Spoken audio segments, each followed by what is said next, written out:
shape or create that job. So I grew up, no one told me you can do this, and I just kind of had to figure it out, which I'll tell you a little bit maybe more in detail later on, like how it happened. It's not as if someone told me, oh, you can be this. Um, Even if I look at some of my friends today, someone would, for instance, you kind of wonder, how do the fashion gets into the shops, and they will tell you this year the color is orange, or next year it's going to be Yeah. pink. There are people who's the buyer for Truworths. They've got three people. You fly to China, you look at everything that's available, and you say, can you give me 20,000 of this and 50,000 of that? And I need it the year after next year. And that's how they know the color is going to be purple, or now it's brat summer color. So no one really told me. I did journalism, and I was a hard news journalist. And then I just kind of saw after a while that there wasn't really incisive or comprehensive reporting about just television within South Africa, for South Africa, in the way that there is in other countries like the UK and America. And then it sort of, I found it, but it also found me in a sense. But I mean, if I recall the days when I was a journalist, like at a newspaper, you were invited to launches. So you had pre-screenings where you get a sense of what's the series that's going to come. But that wasn't a specific allocated beat. This is a completely new genre within journalism where you have television journalists or broadcast journalists that focuses exclusively on that. I mean, you had to recreate a little niche for you. In the old days, we used to call it a beat. You'd know that. Today, we talk about niches. So if you look at, and I'm maybe dating myself, a newspaper, but I still love them, and I still buy them, and I still like physical newspapers. If you start from the front, and maybe your ordinary reader don't really register that, sometimes they do fall into two sections or three sections when you open them, but there's like a planning and an order in that. And it's hard news at the front, Mm. the mom whose kid has died, the politics or whatever. Then it moves on to sort of the economics and the opinion pages. And then you get kind of like your lifestyle pages and the sport pages at the back. And if you think of those sections, you would have like journalists who are crime reporters, court reporters, investigative reporters. You will have journalists who literally just cover politics. You have your sports reporters, and you have your journalists who look financial journalists who look at economic matters. And I was one of the, I was like all of them also at certain Mm. points in my career, just not a sports journalist, but I was a financial journalist. I was a hard news journalist. I was a news editor. And when I would go to those things, like as you say, you go to a sports match or a sports conference where they maybe announce a new sports team, or you go to the financial year results of Old Mutual, or you go to anything for politics, or you go like government related, or you Mm. go to the building site in George that collapsed. Those journalists know their stuff. They are so, I wouldn't say more hardcore, but it's very real. The moment Yes. you go into lifestyle, it's very fluff. They write lots of stuff that's conjecture and rumor and not true. And it would be like Kim Kardashian says an angel spoke to her out of her microwave, or Granny was attacked by a dog, and then the next day the Granny wasn't actually attacked by the dog. But there's never a correction. If you Mm. make a mistake in terms of politics or finance or sports, the newspaper will print a correction the next day. And I was just always thinking, why is the lifestyle beat or the lifestyle section sort of like where the women who now have babies go and retire and do sort of less quality work? Or why does that matter less than the other types of news in the newspaper? And unfortunately, the things about film, about television, about fashion, about cooking and food, and all of those kinds of things fall into the lifestyle section, and it's not really covered like news. And then the Yes. moment you ask those types of people slightly harder questions or something that they're not, because they also do wrong things, and sometimes really to the extent that politicians or other people uh, uh, make errors or mistakes or whatever, they get very upset because it's almost like as if they've always been treated with like soft gloves and they're not used to real reporting. And the journalists there are also by and large not really um, going into it with the mentality of like, I want to tell the truth, or I want it to be facts, or I want to break news or whatever. It's kind of like, I want to be invited to the next event. It's sort of access journalism. So Okay. I I have to always be nice to Lynette. I can't tell her that her hairstyle now looks ugly because then we're not going to be friends anymore. And Or that you're meanwhile, not going to it's get really invited an to that gig. objective. Yes. So I was like, let me do that for television.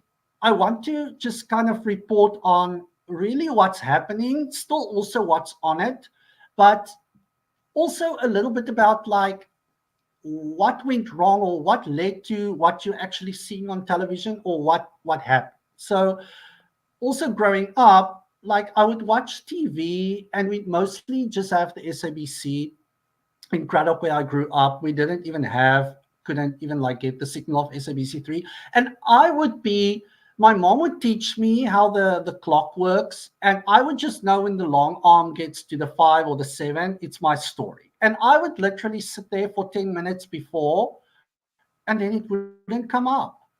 And there's no like explanation of why is my episode not on today or why is it sport or what happened or whatever. And when I grew up, I realized that problem hasn't gone away. And lots of the Hmm. broadcasters don't feel their own explanation. Like sometimes it's a very simple explanation, like we have to take a presidential speech or something happened, but they wouldn't explain. And you don't know, am I now going to get like the new episode tomorrow, or are we now going to get 2 episodes tomorrow, or a new episode next week, or what's happening? So I'm like, it's like such an underreported field where I feel the more light you shine on it, the more it Hmm. will actually be democratized, an industry which is often kind of slipping under the radar when it comes to scrutiny, and it will also actually make the industry itself better.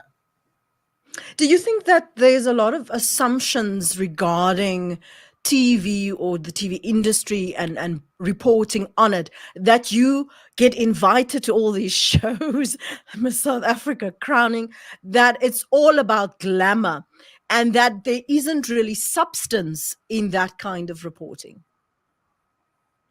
Absolutely. So this it's kind of like a prejudice in terms of oh, this is just sort of like a frivolous thing. It's not important. Why does it matter? It happens also with the tourism industry. It happens with the, let's say, the fashion industry. There's a lot of sort of it's kind of like a magician act, and people have bought into it. So you would sort of like a Wizard of Oz type situation. You see the surface level, but you don't realize like at the back, or you see the birthday cake, but you don't realize while that birthday cake for the 5-year-old was baked, that kitchen is quite messy.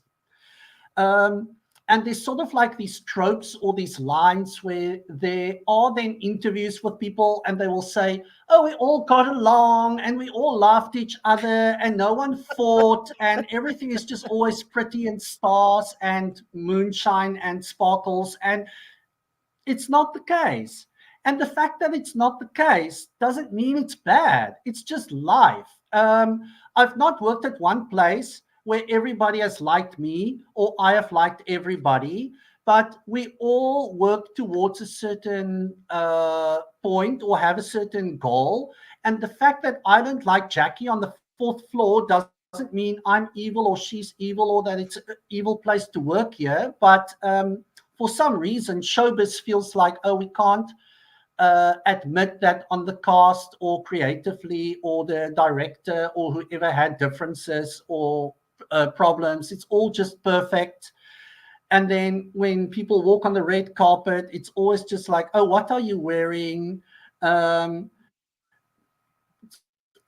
Sort of like banal, very superficial kind of Yes. stuff. And I don't Yes. feel that really serves the viewer or the industry or the public or the, yeah. In the USA, where and I suppose in Europe, because there are so many channels, the selections are huge, and you can settle in, and there's a lot of info to share. So that's more of an established industry. But in South Africa, where you have to have a good relationship with everybody because they are literally your sources of information. How have you established that kind of platform for yourself in South Africa, though? Moes jy baie mense koffie en tee en Such a drank great gee? question. Such a great question. You can't. You're so right. So you depend on the sources, and you depend on like people who have to sort of trust you to tell you their story, and you also have to depend on the contact people. My mom still doesn't understand it. She will often, I will go, that person is the person between me and Sasol. That person is the person between me and Eskom. Um, you're not going to really like talk to Eskom CEO or the SABC CEO if you haven't like worked through, jumped over Public little relations. hurdles in between, and they want to know, why do you want to do the interview? What are you going to ask this person? Or they will say this person isn't available or isn't available to talk to you, or they don't like your publication, or it's not, you're not as big as the Sunday Times, we don't care about you or whatever. So at the beginning, I started out and I did work through those people a lot. But then as you move through the industry, and I think it's also very important for journalists, you can't just really press releases and just sort of say what they say, because then you become an extension of the PR machine and you're kind of like just saying what the companies say. And that's why it's important, I think, for journalists to actually go out to the story, or to go out to a place physically as much as you can, and mingle and strike up conversations and relationships with people who really work in whatever industry it is, whether it's politics or business or sports or whatever. Because if something happens in a sports team, you can still ask the sport team, but they're a corporation. They're going to want to like put the spin on it of like how it benefits them. And if you don't have like a number or contact detail or whatever of a player that you can ask what's really happening in the locker room, or what did the coach really say or whatever, you're only really going to end up always with a very one-dimensional type of reporting. So just over years and years and years, I've established relationships with a lot of people. And what's also sort of interesting is people will always see the face of a show or a movie, the movie star or the TV star or the soap star. And I'm like, it's not that I'm not dissing them. It's not that they're not important, but they kind of like one element. There's like a whole vast other machine and people who really brought that project to life. And I would, like when I go to something, it really makes me happy on the inside to like see a director or a camera person or someone of the crew. Not that it doesn't make me happy to see like a soap star, but um, they are the people who will tell you, or the writers or whatever, like how did the story really start, and what was like my Mm. idea behind it, or in terms of editing or directing, how did I sort of like create this project that you see. So um, a lot of journalists or lifestyle journalists or whatever watch television, because I watch television and I see that soap star. Now I'm at an event and I will go and talk to that person because that person is famous in my own head. And I'm like, you've never broadened your um, horizon to actually look at that end credits and to pause them and to look at the names and to try and remember that, in costume design, I see this name, and in lighting, I see that name. And I kind of see that same name also working on that show or this show. And then when you get invited to a show or event or a party, not to run to the food table or to just stand and drink wine the whole time, but ask someone, is that person who did the costume design or the lighting or the rigging, is that person also here? And go and introduce yourself and talk to that person. So a long answer on a short question, but I kind of like went and tried to like get to know these people. Not to be their friends, but to just like.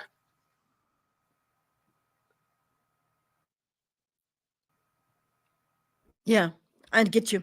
I'm thinking whilst you're chatting, I was thinking that so often in America you do see that there's this particular writer, or if you look at a Shonda Rhimes, for example, how many people even knew until it after decades of watching the show that she was responsible for Grey's Anatomy, for Scandal, for How to Get Away with Murder. Nobody knew that this is the same creator or the writing team.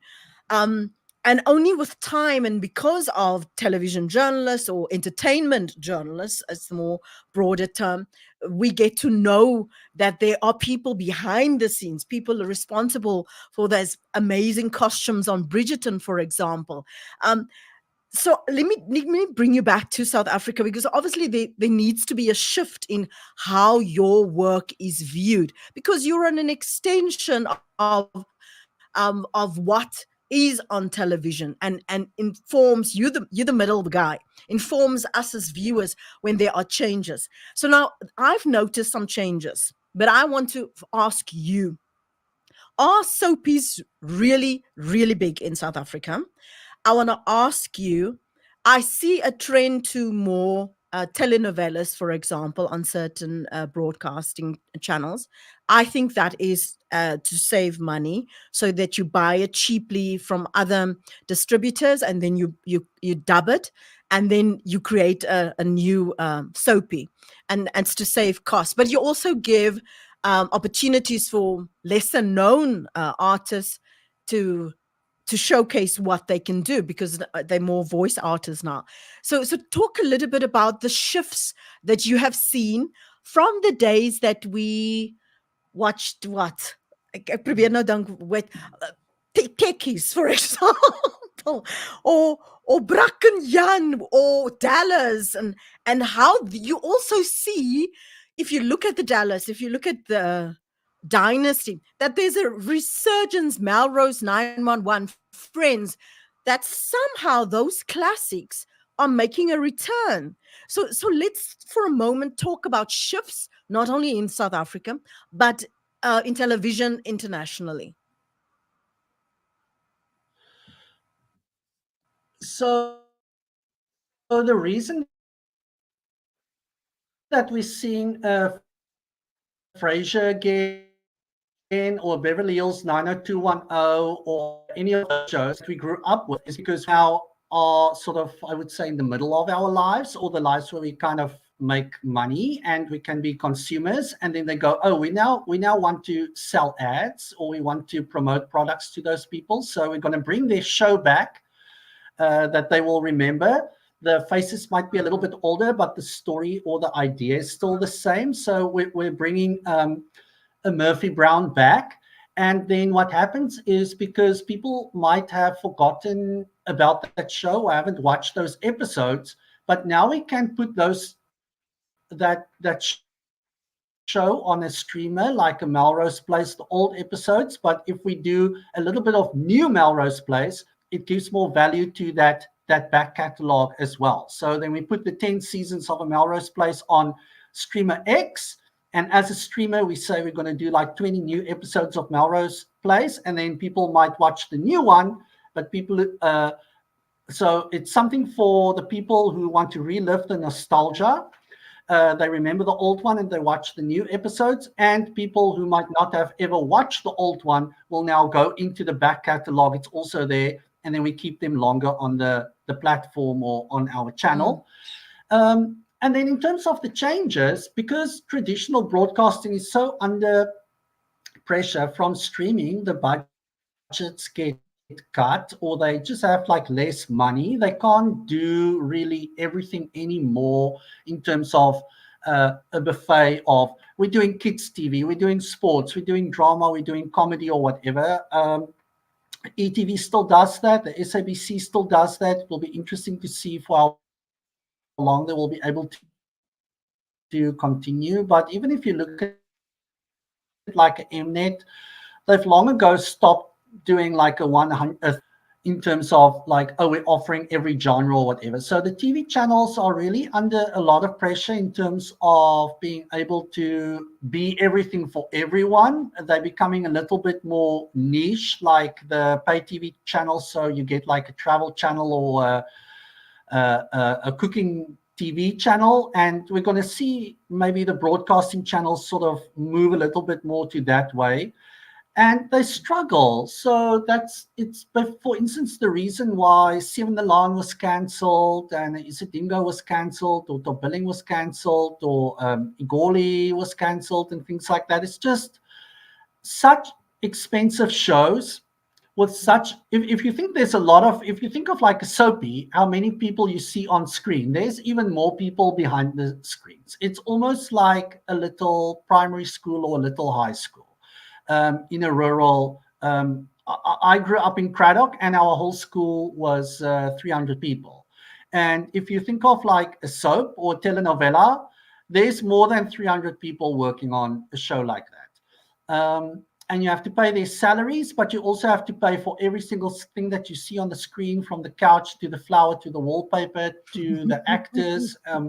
So it's becoming sort of like unsustainable for us to have so many in South Africa, in terms of like these vast shows, because it's so almost like little cottage industries or factories, and there's not Yes. enough viewers really to sustain all of them, and they also at the same time. So you would get like 3 of them at 7 o'clock, and there are just not enough viewers to really watch all 3 of them and have all of them successful.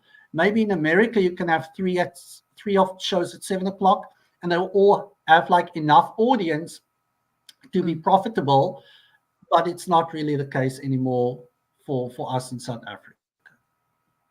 So, do you see explain to me how you see things are going to change? Are you finding that less original content, or yes, original content, but with slashed budgets because you must make do? But there's an expectation that your deliverables still needs to be high.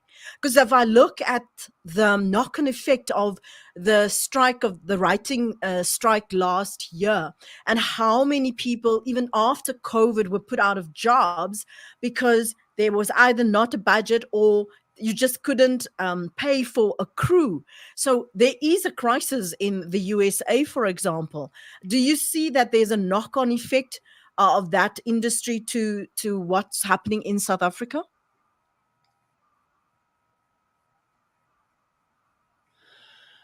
You can almost look at the movie. So people will often ask me, why do we not really get like a original? I can't remember the last time I went and saw like a Titanic or a Jurassic Park, and now I have to watch Jurassic Park 6. And I'm like, because the people who make this entertainment, they make entertainment, but they're still in business. They want to make their money back. And because the things are so expensive, the risk is so that they don't want to waste that money. So they go for the safe option. So if we make Trolls 5, we know even it might not do very well or it might not do great, but it will do good enough for us to make our money back. And that's why we see these franchises like a Mission Impossible 9 or a Fast and Furious 18, or why we see maybe generations just going and going and going, although it maybe have like run out of steam, because we'll rather go with the thing that we know instead of risking something brand new and taking a much bigger chance that it might flop or that it might not resonate with viewers. So in television, people will rather go like, oh, I'm going to buy a franchise and then conversion of MasterChef SA or a South African version of a Survivor instead of like something brand new because I don't know if it will work. So if you look at what's been happening to DSTV in South Africa, for example, where are we at? Is it a case of people feeling, well, I'm not getting value for my money? Is it a case of people feeling, you know what, I just don't have that money, that luxury to spend? And let me decide, where will I invest if I do have to pay for streaming, if I do have to pay for a bouquet of whatever, it's going to be tailored to my preferences. What's been happening there? Or is that literally just the consequence of what's happening in the world in terms of consumers and television patterns?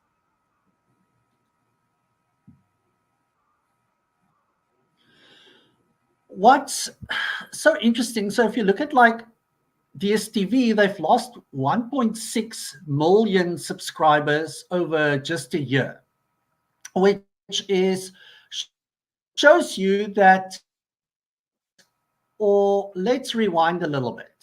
If you think of like what a new car costs, it costs a lot, or even the top end a vehicle like a BMW or a Mercedes-Benz. So obviously I'm a journalist, I'm not one of those people, but the rich people will buy cars or yachts or penthouses, and they don't complain about the price because they're willing to pay, although it's a big ticket item, they're still willing to pay that because it still offers them value on that level.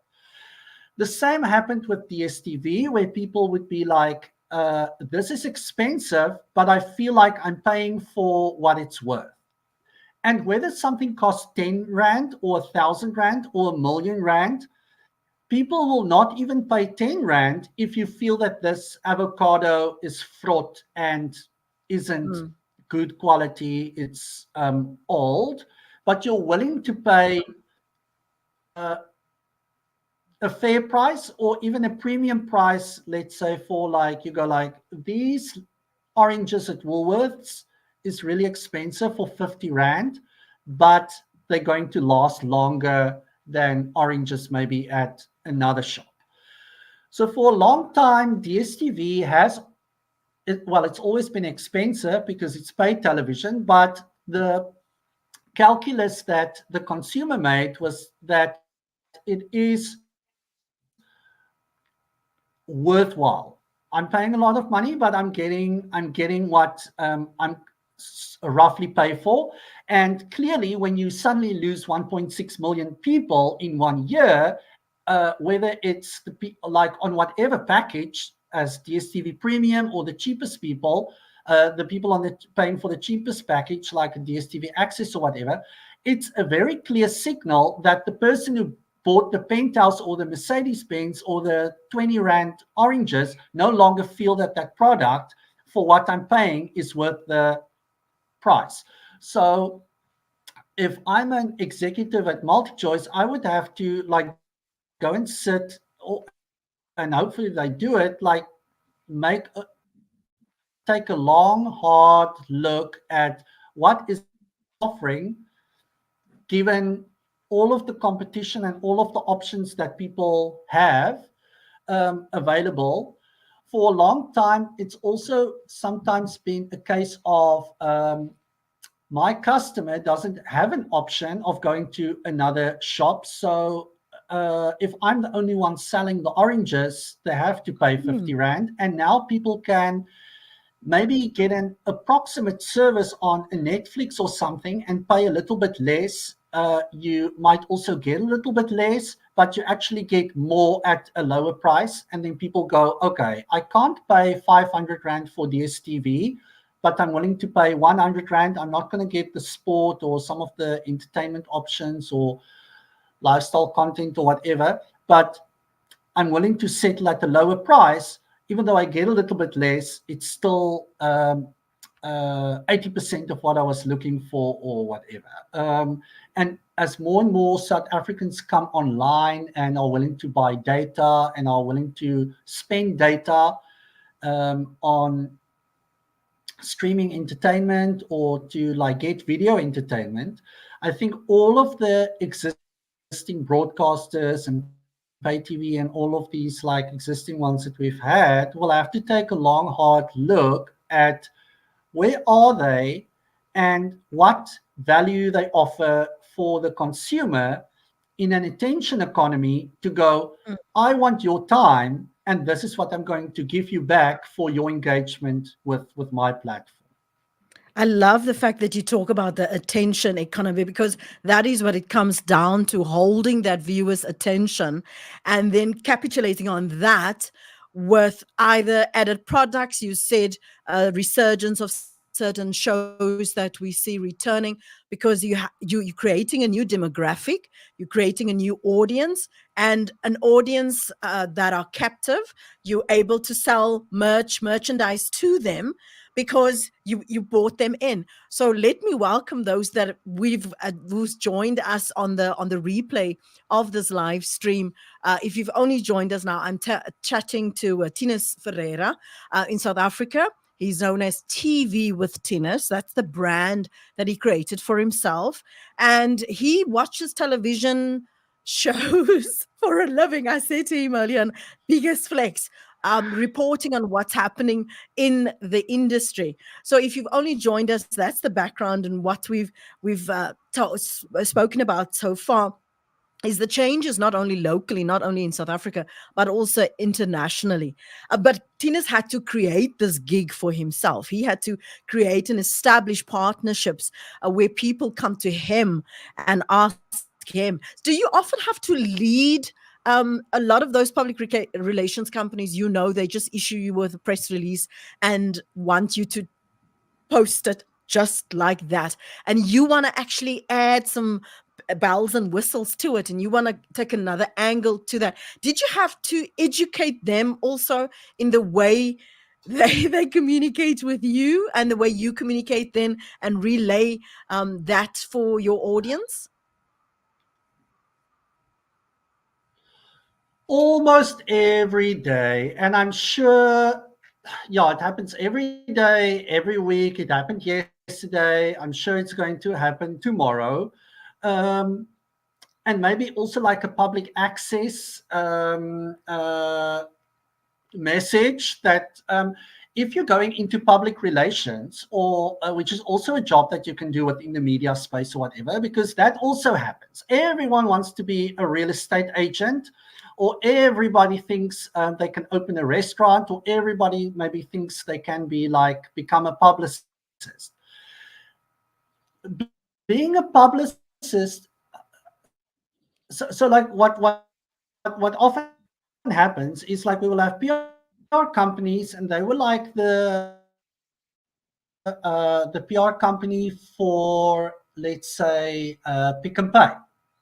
Now they pitch and they want to be the PR company for Netflix. But there's a differentiation between the thing that you used to speak about with media before as to now. And you need to also sort of know that industry to be able to be effective in terms of what the messages is, or what it is that you want to tell about that company or about those people. And a lot of them are not.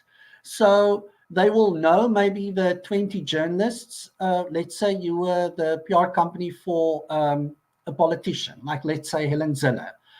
Your contact list are journalists who cover politicians. And now you pitched, the company gave you the contract, and now you're going to send out, let's say, maybe press releases about a TV show on ETV, but you don't really know who's, like, it's other journalists. Yes. And you're just obliviously sending out these press releases that you wrote as email blasts to the media, but the media are not really the media that you should be talking to. It's there's other people, or it's another section at the newspaper or at the broadcaster. So it still happens every day where I have to track down people and go like, oh, are you, so like you mentioned Miss South Africa, for instance. So I'd be like, hey, I see there's press releases. This year it's going to be on SABC3. I didn't get those press releases. How does it work?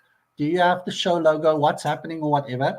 And then they will just sort of say like, yes, we'll add you to the contact list and we'll send you stuff. And I often think you should have just Googled. You should just have Googled, and you can like find Do the homework. easily five, six, seven people.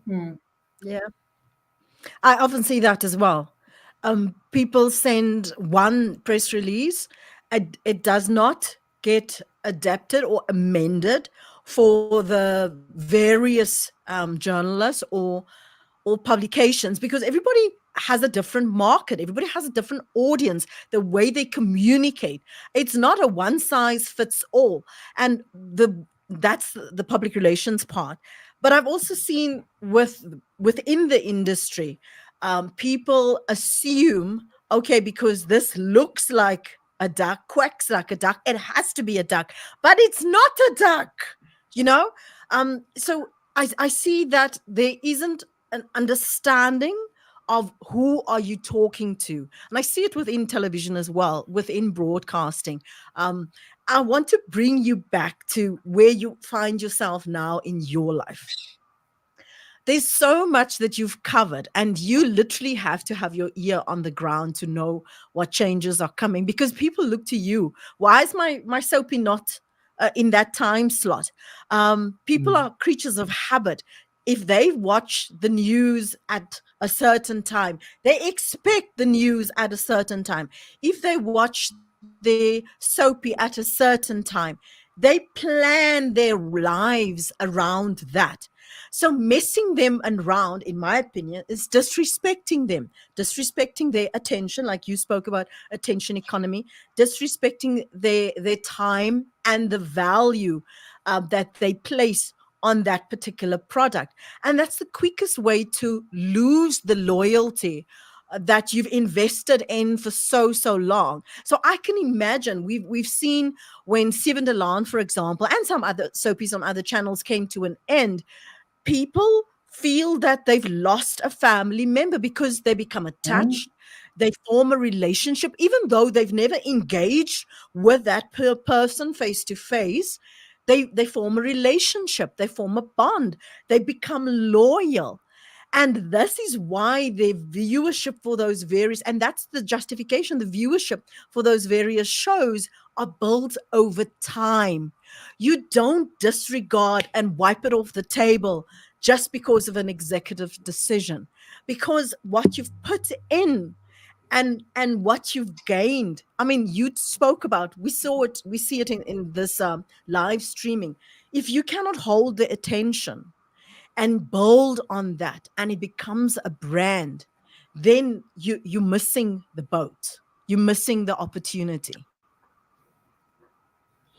What also irritates or angers me sometimes is, and once again, it's not unique to television or film or the entertainment industry.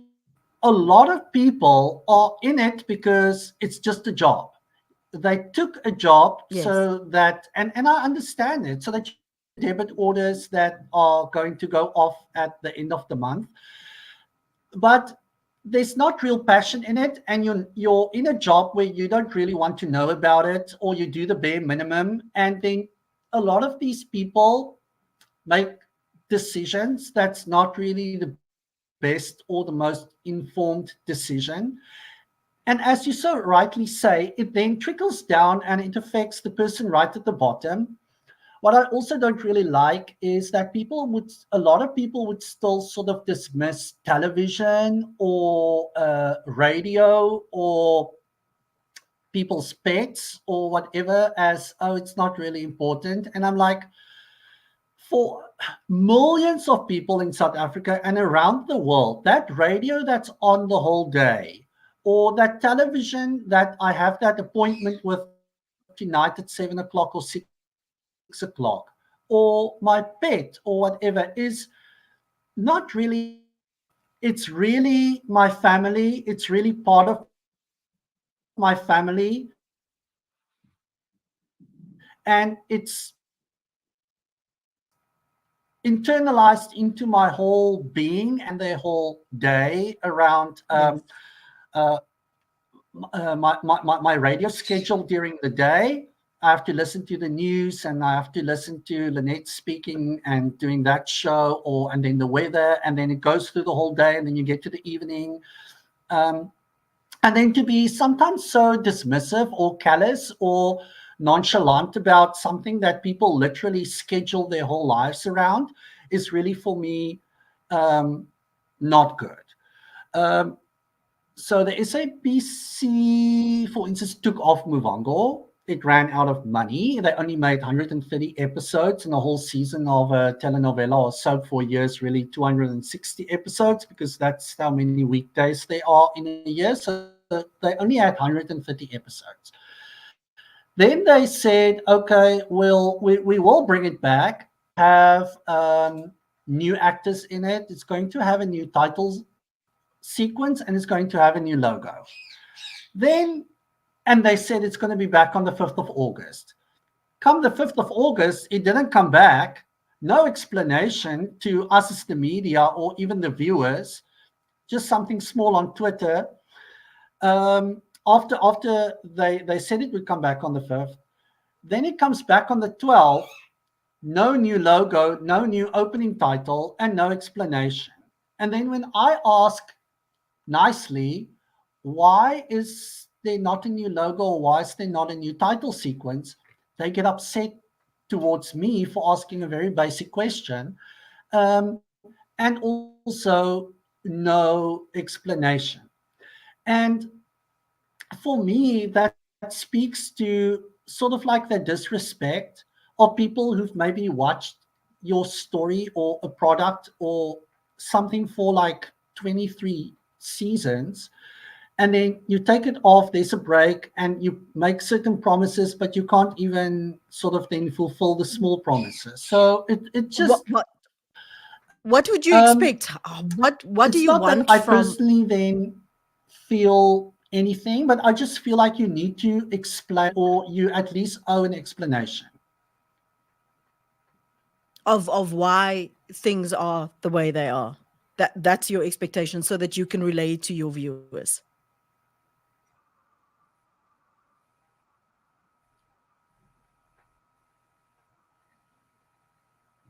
Is that your expectation, Tinus?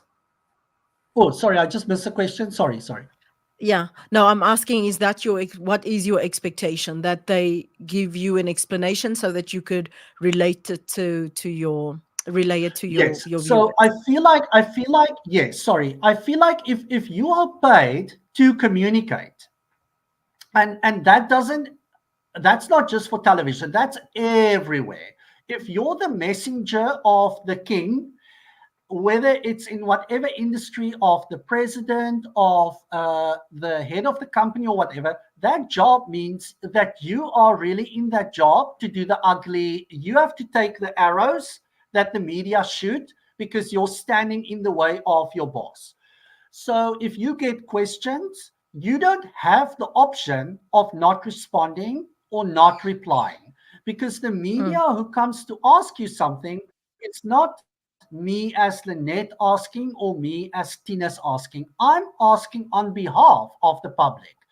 So you can't say, oh, I got the email, but I don't feel I'm going to reply, or um, I got the email, but I don't have an answer, or I got your WhatsApp or your call, but I'm just going to blue tick you, or I'm not going to pick up the call. And that goes for sports and for politics and for anything, because as the media, we represent the 1% or the 1 million people who is needs a needs an answer for that question, and then you're getting paid for that. So yes, I have an expectation that you at least should go like, I don't know, but I'll try and get the answer, or this is the answer, or I don't have the whole answer, but this is the part of the answer that I can give you. And a lot, once So again, a lot of these people in entertainment, um, I could have turned into a zombie, but I will still sort of not talk about it, although people can see you've turned into a zombie, or I will still lie and say it's all fine. And I'm like, it does a disservice to everybody. I hear you. I hear you. So listen, as we wrap, what do you find at the moment is binge worthy within the television industry in South Africa? What should we get excited about? What's changing? I actually started Emily in Paris on Netflix last night because I find I watch more streaming shows than I actually sit down, and unless it's sport, rugby, of course, and the Olympics, which I watched. But otherwise, you kind of stream everything. But in Tinus's world, and what's on offer, what's binge worthy, and then what can you recommend? I said to you that I started Emily in Paris last night, season 4, but I'm heavily into Korean dramas. So, oh, if only you knew. But what do you recommend, and what's coming, and what can South African viewers look forward to? And that's why I feel like the one thing that I kind of also don't like about streaming, or how the new technology sort of uses our information, you're always gonna just like or cookies on Google, Yeah. or on Timu. If you looked at socks, it's gonna give you more food or dieting. I want to say you need to put in a little bit more effort, not to just, if you've watched something, to go with the recommendation. Almost break the algorithm and go and click on something. Or if you have DSTV, go to those channels. We become almost like so stuck in our habits, and we Mm. lose out on good stuff. So instead of me saying, oh, watch this, watch that, go and click maybe next time through DSTV, all of those channels, and start from the bottom or the top, and just like flick through at 8 o'clock or 9 o'clock is when the better stuff is on, than at 12 o'clock in the afternoon. And maybe expose yourself to something that you wouldn't watch. So I'm not really myself into like cooking things or food things, but I will still sometimes go to the Food Network and I'll be like, this is actually an amazing show where people bake things, and then the three contestants have to guess which thing is not real, from a Yes. pot plant and a bag and a shoe. And I never would have watched that if I didn't sort of like break out of my own comfort zone of I just kind of want to watch this kind of thing or that kind of thing. And then if you're on a Netflix or a Showmax or whatever, it's going to see like, oh, you watch this, you like this, and we want to keep you on this platform, so we're just always going to feed you more of this. So something like Fox News in America does it, but I feel like you're doing a disservice to your audience, because if you just always tell the audience and scare them that America is doom and gloom and the immigrants are coming to take your jobs and whatever, you're not sort of serving your audience. You're always just giving them one type of thing, and there's more Mm, things that people can enjoy or be exposed to, whether it's news or entertainment or whatever. So right. the things I watch is sort of like more science fiction things, because that's what I like. You like the K dramas. So I kind of like don't want to say like what I would recommend. There's so much, and there's a lot of stuff that you need to almost like go on an Easter egg hunt and find them and look. And we all have to do that Yes. little bit of 10%. A lot of people would always tell me there's nothing to watch, and I'd be like, you need to do a 5% of effort to go through a schedule, or to read a little bit and see like, oh yes, article about a new TV show, what is it really about? Um, and does it kind of feel like it's something that I might want to like try and watch or not? Um, a lot of my family members would just go and sit in front of the television and they'll say like, oh, it's again a repeat, and there are too many repeats on television. But you can't just decide, oh, I now have like time and now I'm going to watch channel X, and then it's not what you like, or it is again.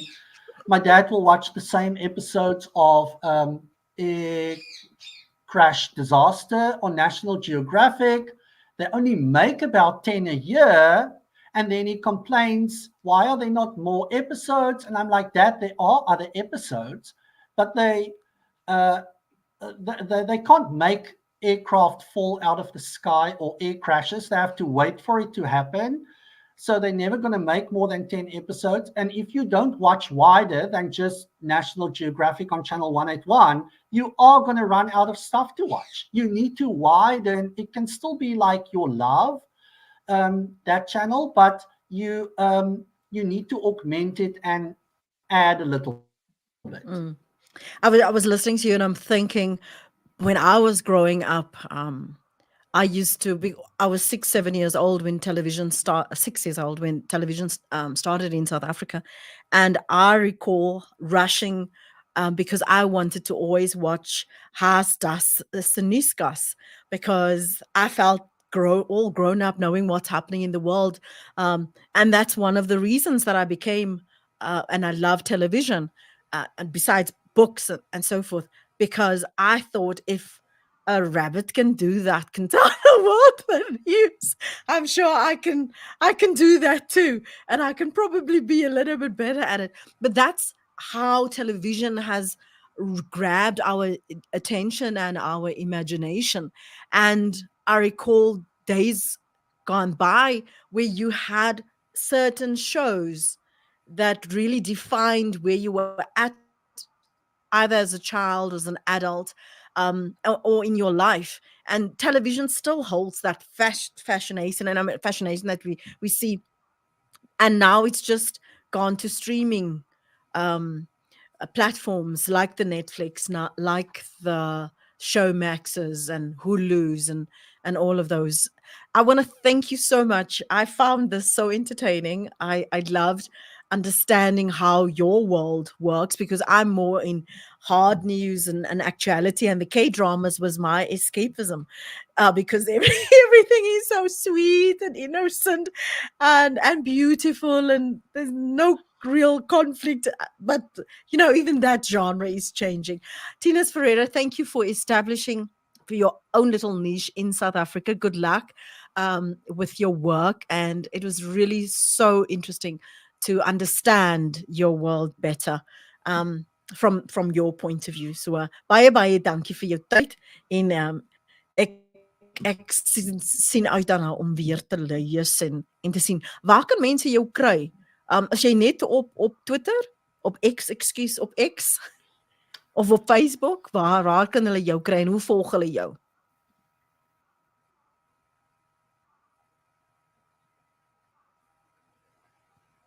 Kon jy my vraag hoor? Hoe volg hulle jou? Ek's op Twitter, en dan wat ek ook baie doen is ek skryf vir koerante en verskillende plekke. So dis is belangrik dat ek mense my kry nie. Dis maar net, ek sal sê, lees, ondersteun die media, kyk TV, lees koerante, lees online. En as jy wonder oor iets van TV of jy wonder oor iets van politiek of wat ook al, die antwoord is daar. Moenie soos my paal op die WhatsApp groepies ons weet nie, maar die een ding dit, die een ding dat. Luister RSG, kyk die nuus en kry die feite. Dit is nie oud skool of oud modies of wat ook al nie. Ons as joernaliste werk volgens sekere etiese reëls en professionele reëls. Ons gaan nie vir jou goed vertel as dit nie waar is nie. Ouma of oomie van ander kant of wat ook al wat sê dit of dat, dit is nie gerekende feite of wat ook al nie. So, read and watch the news and get your information. The answers that you are looking for is somewhere, but it's likely not going to be in your family's WhatsApp group. Ja. Jy weet WhatsApp is 'n big thing. Thinus, mooi dag vir jou. Dankie vir jou tyd hier op Amplify with Lynette. I really enjoyed it. I enjoyed understanding and seeing the world through your eyes. So thank you so much for your time, and thank you for what you do for the industry in South Africa. I think your work is undervalued. I wish there were more journalists who did take it seriously, so that it becomes a more recognizable and appreciated industry within the entertainment industry, like we see in Europe and the United States of America. Thank you so much. Have a lovely, fabulous weekend. You too, Lynette. Thank you so much for the opportunity, and really all the best with. I can't wait to see where this is going to be in 20 years. Way before then. I used to watch so many, or I still do watch so many people, their podcasts and things on, but they're all American. And like to think that South Africans are also in the space, embracing the space and doing this. Kudos to you. I'll watch people like you. Thank you. Thank you. I do think that it's going to be huge, because with the presence of AI, people are going to want more human connection. As much as marvelous as AI is, artificial intelligence, the end of the day, I actually want a voice that connects with me, speaks to my heart, and not just to my mind. And I think that broadcasters should take note of that. The competition, the space is greater economy is huge, and it's going to be much bigger than we even anticipate. And I'm grateful that you took the time to help me build my channel in that sense, that I get to live out all these conversations that I have in my head and talk to whomever I want on my terms and on their terms, and create from that, because that is essential. And that's, the world is becoming smaller, smaller, smaller, and we need to be cognizant of that. Thinus, mooi dag vir jou, man. Mooi bly. Totsiens. Lekker dag. Dankie. Bye bye.